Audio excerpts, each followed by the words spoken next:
وعلیکم السلام ورحمۃ اللہ وبرکاتہ۔ اللہ رب العالمین خیر و عافیت میں رکھے۔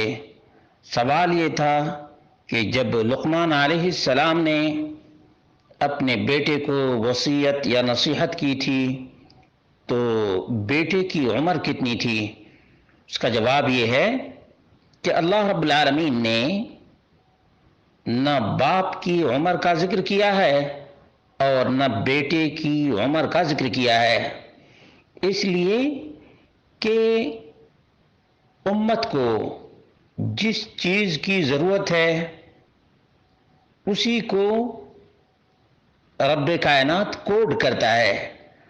اب عمر کی تو کوئی ضرورت نہیں تھی، نصیحت کی ضرورت پہلے بھی تھی اور آج بھی ضرورت ہے، اس لیے نصیحت کرنا چاہیے۔ عموماً جو وصیت ہوتی ہے وہ وفات کے وقت کی جاتی ہے، وصیت وفات کے وقت کی جاتی ہے۔ یہی کام ابراہیم علیہ الصلوۃ والتسلیم نے بھی کیا تھا، اسماعیل اور اسحاق نے بھی اپنے بیٹوں کو وصیت کی تھی۔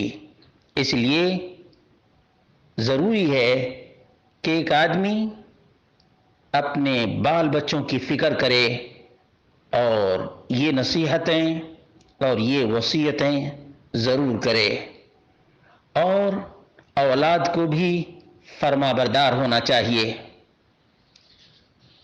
اولاد کو فرما بردار ہونا چاہیے، اس لیے کہ والدین مشفق اور بہت ہی زیادہ بچے کے لیے، اولاد کے لیے خیر خواہ ہوتے ہیں۔ خیر خواہی کو قبول کرنا چاہیے اور والدین کی خیر کے کام میں، بھلائی کے کام میں اور نیکی کے کام میں نافرمانی نہیں کرنی چاہیے۔ سپوت اور کپوت میں یہی فرق ہے۔ سپوت اپنے والدین کے وچن کو اور والدین کی وصیت کو اور ان کی نصیحت کو قبول کرتے ہیں۔ اللہ رب العالمین ہم سب کو سپوت بنائے، کپوت نہ بنائے، فرما بردار بنائے، نافرمان نہ بنائے۔